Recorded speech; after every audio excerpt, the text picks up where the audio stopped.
আসসালামু আলাইকুম, welcome back to my channel Excel Cozy Cafe. বন্ধুরা, যথারীতি হাজির হয়েছে নতুন আর একটা ভিডিও নিয়ে। তো এই ভিডিওতে আমি আপনাদের দেখাবো মাইক্রোসফট পাওয়ার কোয়ারির এই যে কম্বাইন কোয়ারির অ্যাপেন্ড অপশনের ব্যবহার।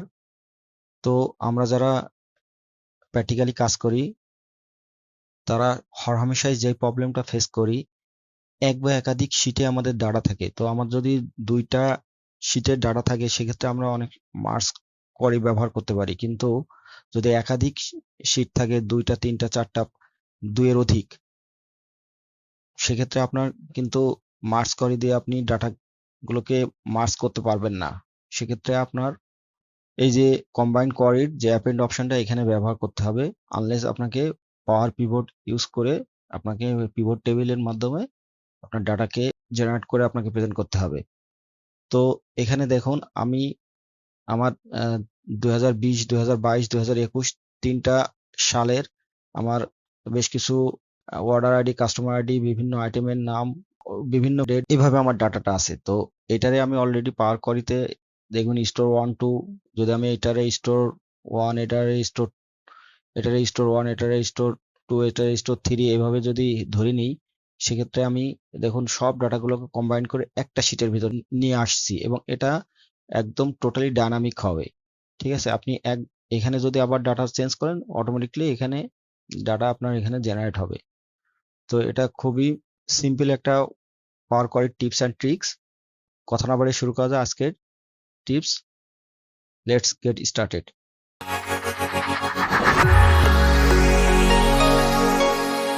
তো যথারীতি আমি আরেকটা ফাইল ওপেন করি।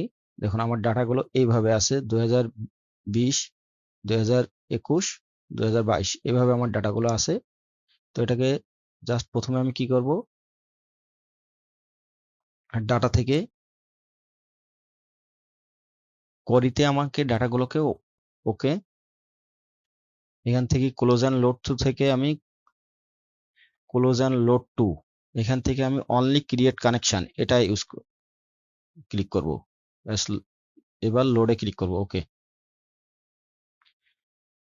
এবার 2020 সালের যে ডাটা, সেম ওয়েতে data from table, okay, close and load to, only create connection. 2022 সালের data, data from table, my table as headers, okay, close and load to, only create connection. আমি যেহেতু merge করব, এই কারণে সব টেবিল গুলোর ভিতরে আমি কানেকশন তৈরি করে নিলাম। তো এখন আমার একদম ইজি কাজ। এখন দেখুন, আমি একটা জিনিস বলে নিই, যদি 2020, 21, 22 এটা যদি আমি একটা স্টোর ধরি, স্টোর 1, এটা স্টোর 2, এটা স্টোর 3, এখন আমি কিন্তু এই রাইট সাইডে স্টোর 1 2 3 এইভাবে আমি দেইনি, কিন্তু যখন আমি পাওয়ার পিভটে এটারে কাজ করব, সেখানে আমি স্টোর গুলো নতুন করে অ্যাড করে নিব, যাতে আপনারা নতুন আরেকটা টিপস এই ভিডিওর ভিতরে শিখে নিতে পারেন। তো এখন আমি জাস্ট চলে যাব ডাটা থেকে, এখানে জাস্ট এই যে আপনার ডান সাইডে দেখেন ওয়ার্ক বুক কোয়ারিজ, এখানে অলরেডি তিনটা টেবিলের কোয়ারি চলে আসছে। এখানে জাস্ট যে কোনো একটার উপরে ডাবল ক্লিক করলাম, পাওয়ার কোয়ারির ইন্টারফেসটা ওপেন হলো। এখান থেকে আমি এই দেখুন এখানে আছে অ্যাপেন্ড কোয়ারিজ। ঠিক আছে, এখান থেকে আমি অ্যাপেন্ড কোয়ারিজ অ্যাজ নিউ এখানে ক্লিক করব। দেখুন এখানে 2 টেবিলস, 3 অর মোর টেবিলস। আমার যেহেতু এখানে তিনটা টেবিল আছে, সেক্ষেত্রে আমি তিনটা শিটের ডাটা আছে, শিট গুলোকে এখন টেবিলে কনভার্ট হয়ে গিয়েছে, যেহেতু ওখানে পাওয়ার কোয়ারিতে ডাটাগুলোকে কোয়ারিতে কনভার্ট করা হয়েছে। কোয়ারিতে কনভার্ট করার কারণে এখন শিটগুলো টেবিলে কনভার্ট হয়ে গেছে। তো এখানে আমি নাম রিনেম করেও দিতে পারি। তো আমি রিনেম করে দেখালাম না, জাস্ট যেহেতু আমার এখানে 3 অর মোর টেবিলস আছে, আমি এখানে ক্লিক করলাম। আমার টেবিল 1 এটা, এখান থেকে টেবিল 2 অ্যাড করব, টেবিল 3, জাস্ট অ্যাড বাটনে ক্লিক করব। ওকে, দেখুন কত চমৎকার। এখন আপনি যদি একটু খেয়াল করেন, দেখেন এখানে এই টেবিলে আপনার ডাটা ছিল 150টা। ঠিক আছে, এখন অ্যাপেন্ড কোয়ারিতে এখানে টেবিল 2 তে দেখেন, টেবিল 2 তে ডাটা ছিল এখানে 550টা। তো অ্যাপেন্ড কোয়ারির ভিতরে দেখেন আপনার এখানে কতগুলো ডাটা চলে আসছে। ঠিক আছে, 3টা টেবিলে সব ডাটাগুলো এখানে এখন আপনার মার্জ হয়ে নিচে নিচে চলে আসছে। তো এখন আপনি যদি এই টেবিলের ডাটা কোনোটা পরিবর্তন করেন, এখানে জাস্ট রিফ্রেশ ক্লিক করলে অটোমেটিকলি এই ডাটাটা চেঞ্জ হবে, এই যে রিফ্রেশ দিলে। হ্যাঁ, তো এখন আমি আরেকটা নতুন টিপস এই ভিডিওর ভিতরে আপনাদের দেখিয়ে দিচ্ছি, সেটা হলো জাস্ট অ্যাড কলাম। অ্যাড কলামের ভিতরে এই যে কাস্টম কলাম, কাস্টম কলামে আমি যেহেতু স্টোর 1 2 3 এইভাবে ভাগ করব, সেক্ষেত্রে আমি জাস্ট কাস্টম কলামে ক্লিক করলাম, এখানে ডাবল ইনভার্টেড দিয়ে স্টোর দেন 1 দিয়ে ফার্স্ট ব্র্যাকেট ক্লোজ করে দেব, জাস্ট ইন্টার। দেখুন স্টোর 1 এখানে নতুন একটা কাস্টম কলাম এখানে জেনারেট হয়েছে। ঠিক আছে, টেবিল 2 তে সেম ওয়েতে first bracket double inverted S T O store 2 double inverted first bracket close. দেখুন স্টোর 2 নামে নতুন আরেকটা কলাম অ্যাড হয়েছে। Table 3 custom column first bracket double inverted comma স্টিও আর store 3 inverted comma first bracket close enter. Okay, দেখুন এখন আমি এই টেবিলগুলো মিন্স আপনার যেই 3টা শিট, এই শিটগুলোতে আমি এখন স্টোর অ্যাড করে দিয়েছি। এখন অ্যাপেন্ডের ভিতরে আমি কিন্তু কোনো কিছু চেঞ্জ করেন, দেখুন অটোমেটিকলি এখানে চলে আসছে স্টোর 1 স্টোর 2, এইভাবে আপনি সব ডাটাগুলো এখানে দেখতে পাবেন। এই যে এই কাস্টম এটা ফলো করলে আপনি দেখতে পাবেন।